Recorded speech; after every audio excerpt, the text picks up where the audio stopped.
Hi, my name's Nate Davis, author of the book Footballer, and the question of the day is how can the green team beat the white team next time they meet each other? The white team has several strengths. They are very good passers, and they are also very good shooters. They are able to find open players easily so they can move the ball around quickly, and they have quite a bit of quality foot skill as well.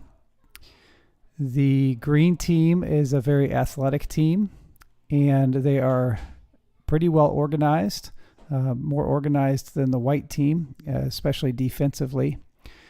And the white team's weaknesses would be that they are disorganized defensively.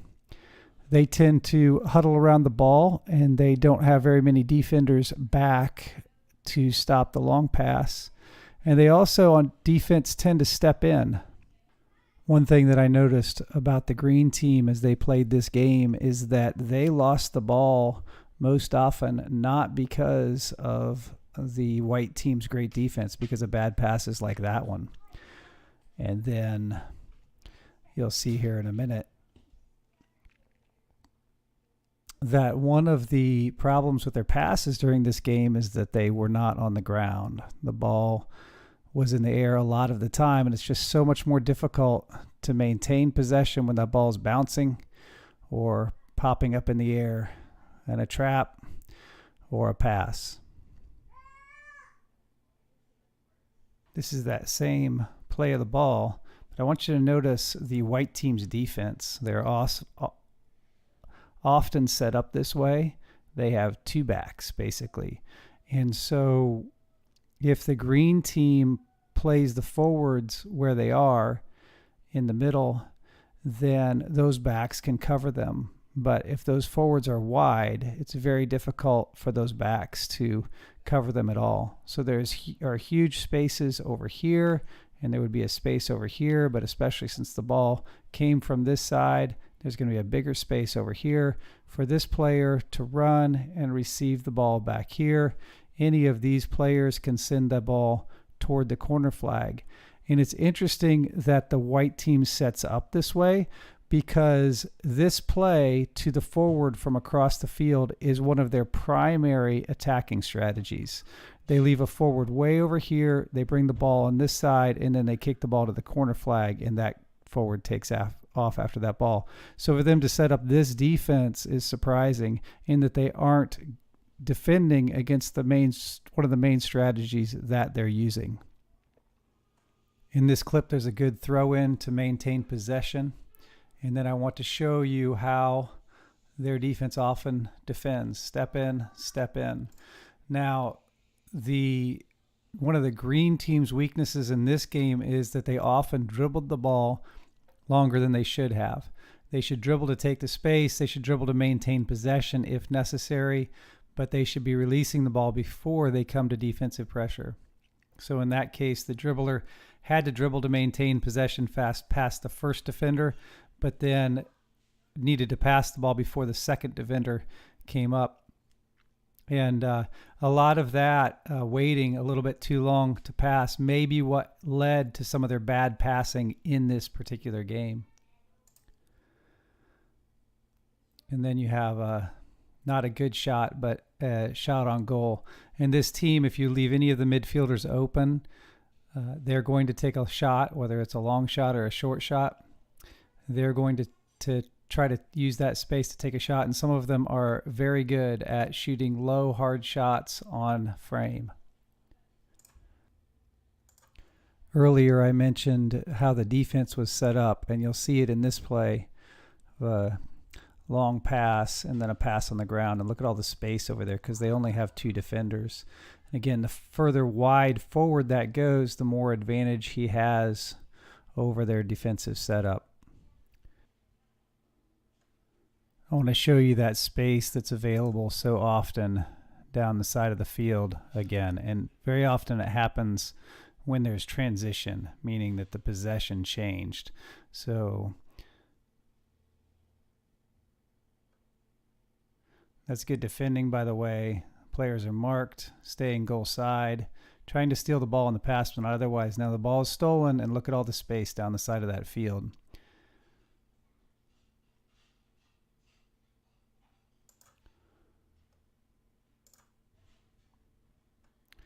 Go ahead a little bit. Similar situation. Here's transition. Now this player dribbles the ball down across the field where there's a lane to dribble from, and he had two players open on the other side of the field. And they just, when you defensively, they don't mark up or keep tight to their defenders on the far side of the field. So that's often where the opportunities are against the white team. I mentioned earlier that this team will shoot from outside and that they're good shooters from outside. Here, there's really good pressure. He was marked up, covered, and he'll be looking for an outlet, perhaps to this player, perhaps. He might be looking for an attacking here. This player is well marked. This player looks pretty well marked. And what happens is he dribbles, gets free a little bit, and then the defender steps off, and now he has an opportunity to take a shot. And it's not a good one, but they often are. I mentioned that the white team often sends the ball across the field to a forward running toward the corner flag. And there are some other things that they try to do in order to score often. And a lot of their passes go to the middle forward, which is what happens here, or one of the forwards, a lofted pass to a forward. And this strategy never really worked out for them during the game at all. It's pretty easy to shut down. You can see the numbers are against them to have any hope of connecting that pass. And one of the ways to make this pass harder is to try to pressure the person making the pass so that they're a little sloppy with their pass.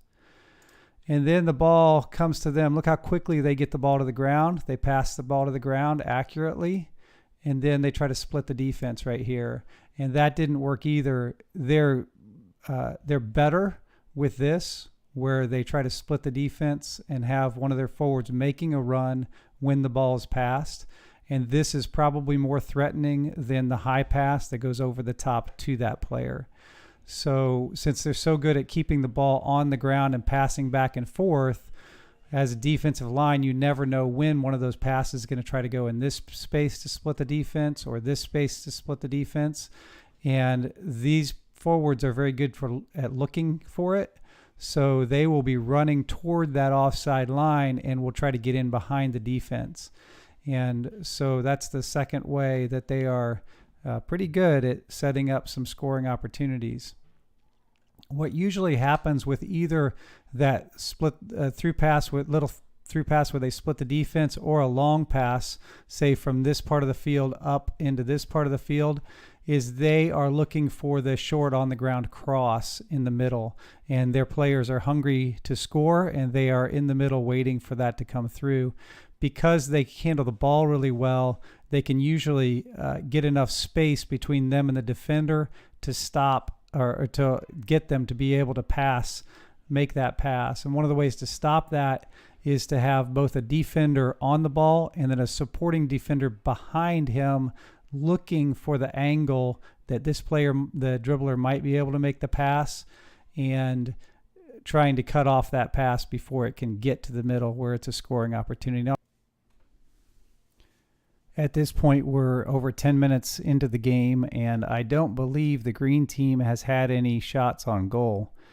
The white team has had several. And the green team's weakness at the beginning of the game here is almost all related to bad passes, like this situation here, where there's a pass and then the pass was too far forward. So it goes the other way. And so there's nothing more important as far as being successful as a team as making good passes. The team that passes best almost always wins.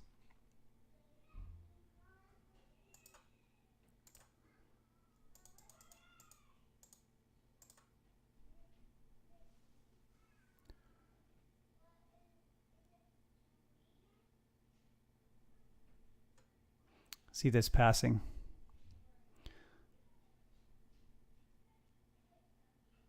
And then the cross to the player in the middle, really splitting the defense as a through pass. So they're going to pass the ball quickly. They're going to pass it on the ground, and they're going to look to split the defense or somehow get the ball where they can send it across the front of the goal. Let's look at this possession by the white team one more time. A pass to a wide open midfielder, and again, a pass to a wide open winger. The way to stop this kind of passing is to make sure that every player is open. If he didn't make this pass in the middle, which was a good pass, because obviously the defender here is well past both, or the forward here is well past both defenders by the time he almost reaches the ball. This player was wide open. So if the team sets up in such a way that there's always one or two players wide open, the white team will just continue to be able to pass the ball back and forth. The goal for defending should not necessarily be for any individual to steal the ball, but for the person pressuring the ball to be so far into that player's face that that player needs to look down at the ground while maintaining possession. So not a lot of view of the field. Then when he does look up, he needs to see that, this defender is over here marking this player, and that this player's marked, and that this player's marked, and that this player's marked. When he looks up, and this player too, when he looks up and sees nobody open, then he's likely to make a hasty pass. And when that ball is passed, then it can be stolen before it's trapped and under control. And so by putting just the right amount of pressure on that player where you don't get beat, you stay goal side, but also the player has to look down in order to dribble, which is about an arm's length away, then that forces bad passes and forces turnovers. And that's how you can stop a team that passes very well. Here's another example of a midfielder who really just receives no pressure at all.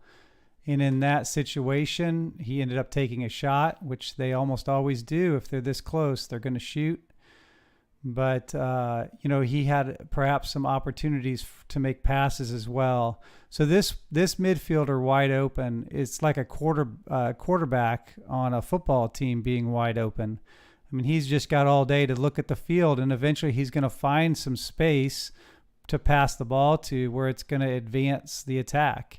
And so those midfielders need to be looking down at the ball, and that's the defense's job to keep them looking down at the ball. I want to show you some of the weakness in the white team's defense. And here, the ball's back here on this side of the field.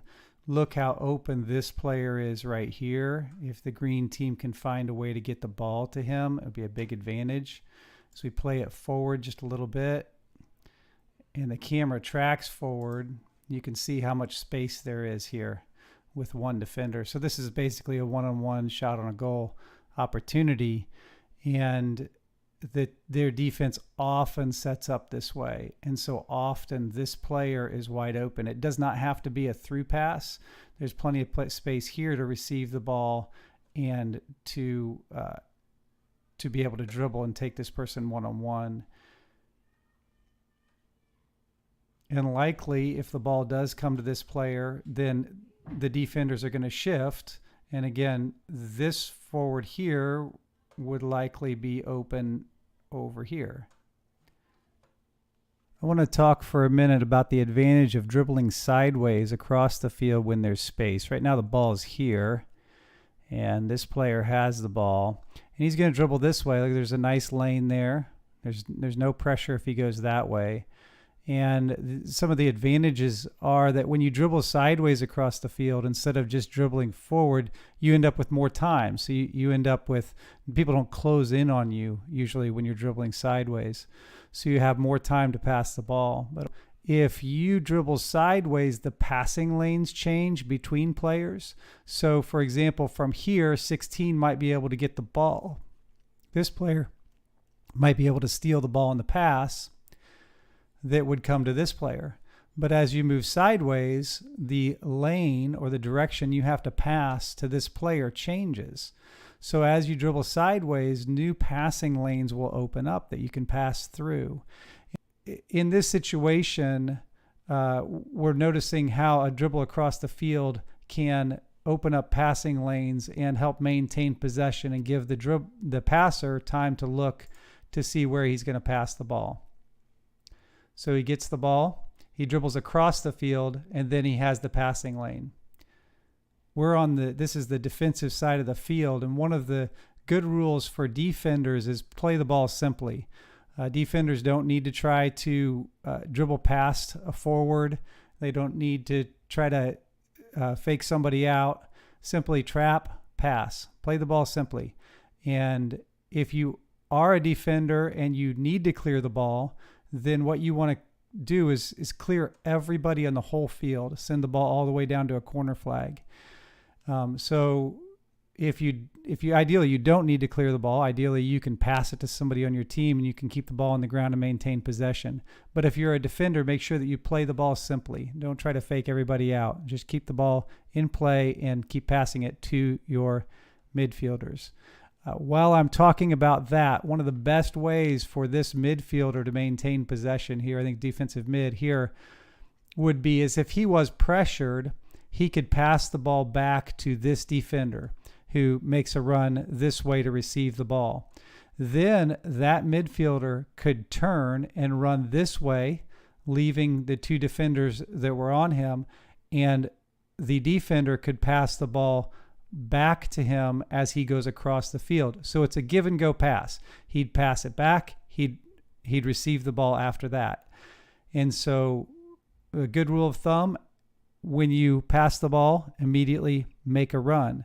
And so the midfielders then can constantly maintain possession by passing back to a defender and then making a run across the field where they'd likely be open, so the defender can just do a 1-2 or a give and go right back to that midfielder. This ball movement right here is what makes the white team so hard to beat. They keep the ball on the ground. There's not a lot of glamour to it, but they dribble to take the space, and then they find a player who's open and pass to the next player and the next player as they move the ball down the field. Where that's especially threatening is when they can do that in front of the goal.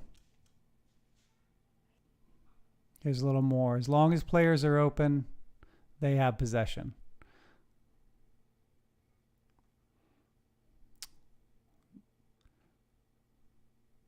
And then there it is. They find the player way outside who's open. That pass right there is one of their primary forms of offensive attack. As it comes from on this side of the field, or the center in this case, over to this player who's basically left open. And if that pass was a high lofted ball, you can see the ball's way up here. But if that ball were lower and harder, he really would have had an advantage to run into this space. And then with that same passing that they do, quick, low, on the ground, there would be at least 2 or 3 players. There's probably another player over here in the box ready to receive those passes, and that's really hard to defend.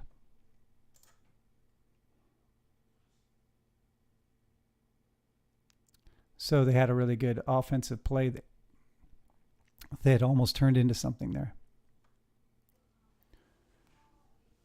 I want to reiterate this weakness in the white team's defense.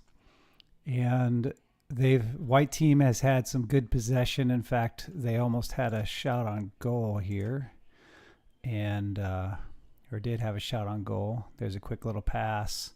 Then he has space. Should have shot a little earlier probably. So then possession changed. You can see all the white shirts down ready for the attack, and then the pass is here.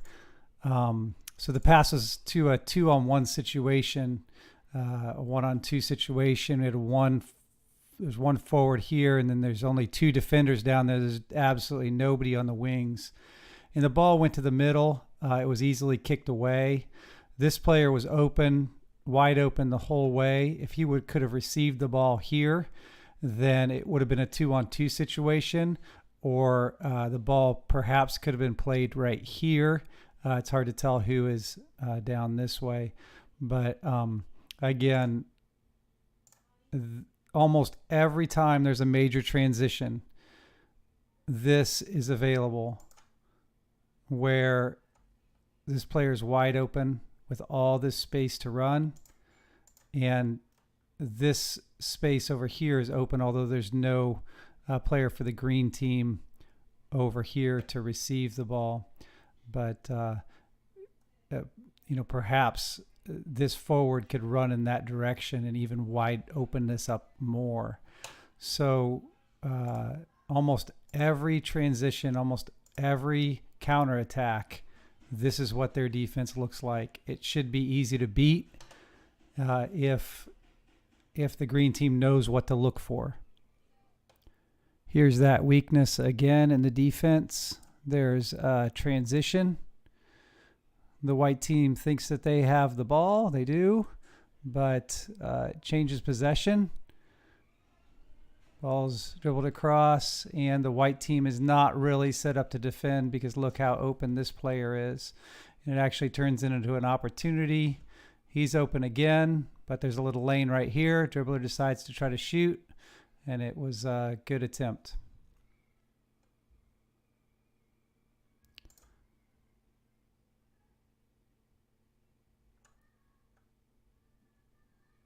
So here the white team has the ball. No pressure on the dribbler, and then they try to put it in the middle again like they often do, and that, as I said earlier, almost never works out. But here you have number 8, and he did not have enough pressure on him, and he is often the one that's passing the ball over here to the corner. So if number 8 gets the ball, it's likely going to go to this player, and he puts a nice little through ball over the top of everybody to this player. And I'm going to go back 10 seconds. And the way to stop this is to simply put enough pressure on number 8, stay goal side, but make him have to look down. So here he is. He makes a move to the left. The defender does not follow him. So now he's got all the time in the world. This player is open. This player is open. This player is open. And this player is open. And so he's just going to flick the ball over the top. This player already sees it coming. And flick. Oh, no, I'm sorry. It was the player on the far side that saw it. But I want to show that play again. And it's all of this is because number 8 has time. So he's looking for this player here. Almost got him. As I mentioned earlier, the green team was not necessarily beat because of the white team's really good defense, but simply they could not connect enough good passes, good reliable passes, was the first problem. The second problem is on several occasions they just held the ball too long. And really the player point is you want to pass the ball before you have defensive pressure, not after you have defensive pressure. So here is an example. Great pass there to space, and then just took too much space. So again, you need to anticipate that the player is going to step forward. And as I mentioned about the white team, they almost always step in to get the ball. So you either need to anticipate that. Their first move is going to be to step in and get the ball. It's a real weakness. There's that pass across toward the corner flag again. So that is so often their attacking strategy. But let me go back to that point about them stepping in. Defenders should not be stepping in. And a really good dribbler will beat defenders who step in every time. And so the key is to know that step in is probably coming, and that either you can beat the player, or you've got to get rid of the ball immediately before the player has a chance to step in. Okay, I want to cover once again a couple of the points that I've made several times. One is the passing, which get the ball on the ground as quickly as you can, keep it on the ground, or there'll be a turnover. Now this is a very good pass right here. Beats his 2 defenders, gets just enough space to pass it, and then look at these opportunities here. The pass is a little short, The pass should have gone, maybe over into this area for that player. But basically, these two players are wide open because their defense is these two guys right here. And to get open, at least one of the players has to be really wide. Because once he gets wide, this player has to get wide. There's even more opportunity. But there are some fantastic chances to split the defense here and get the ball in behind them where a goal can be scored. I want to point out, I've pointed out several occasions where the white team had open players, and so therefore they were able to pass the ball around quickly and maintain possession. Even if there was just one player open, they could get the ball to that player, then the green team would shift, and then they have a new player who's open. So this is the opposite of that. This is how the white team reacts when all players are marked. So I wanted to show you an example here. So the ball's out of bounds. It's thrown in, brought to the ground. Now look at the passing options. So he has perhaps an option this way, although this player might be able to step up and turn. This player is working to get to marking number 8. This player is marked back here. And then watch as the green team begins to mark more tightly. Okay, the ball is kicked out of bounds. The pressure is really hard to deal with. They didn't have anybody, neither one of these forwards were open to receive the ball either. So the key to beating this team in part is simply marking everyone tight so they just don't have that passing outlet. Force them to make bad decisions about where they're going to pass the ball. The last thing I want to do is look at the white team's 2 goals that they scored. This is the first one. It's a free kick, and it's not a particularly great free kick. It just is allowed to touch the ground right there and takes a bounce. Now you'll notice that this player here had 4 defenders. This player here had 4 defenders. This player, it looks like, perhaps had 1. But the problem is the ball bounces through to really what amounts to 2 wide open players in the back. And so this was a marking problem. He shouldn't have been open. He doesn't, I don't think he would have gotten that shot off. So this was preventable simply by making sure all players are marked up instead of clumping together as a group and everybody marking just a couple of players. And then there's the left-footed shot.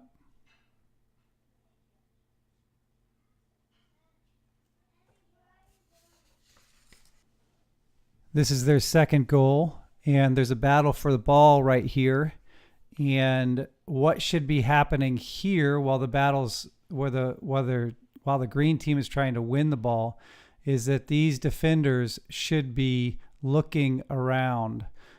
Always looking is the player point, or some people say keep your head on a swivel, but constantly knowing where players are. These if the white team wins the ball, this player is probably going to be wide open because nobody's looking in that direction.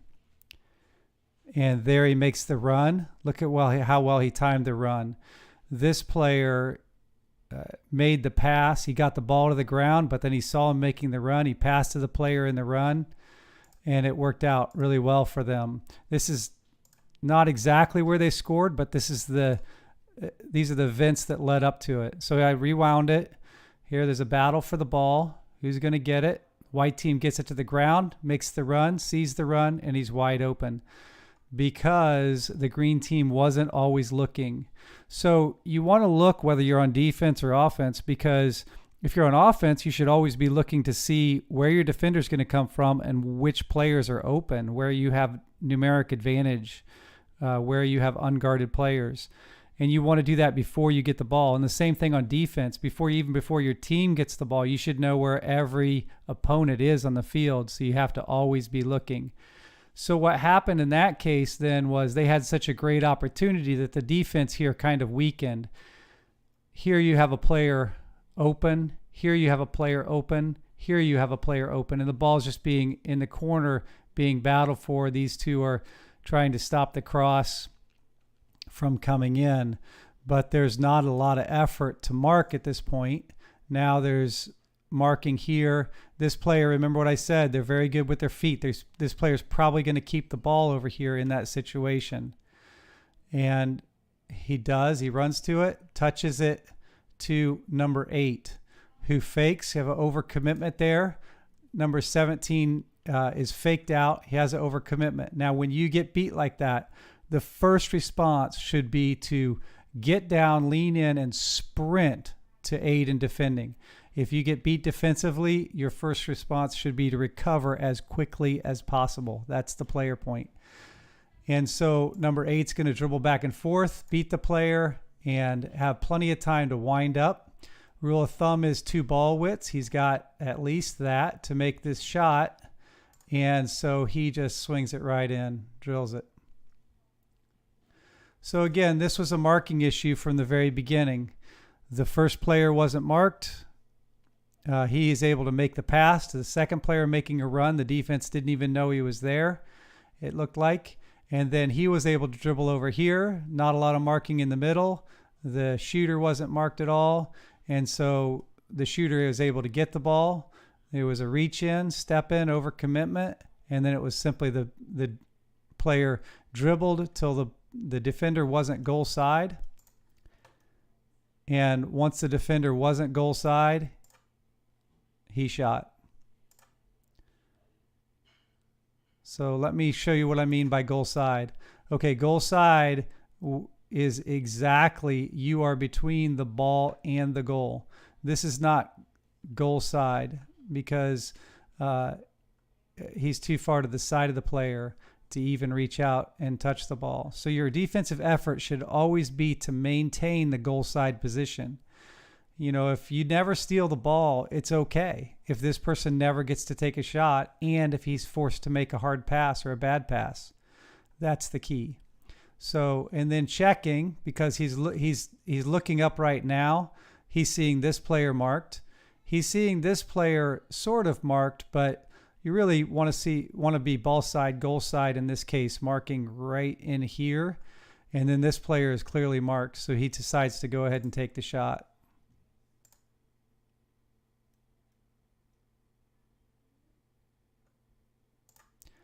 Thanks for the time. I'm Nate Davis, author of the book Footballer, and I wish you the best of luck.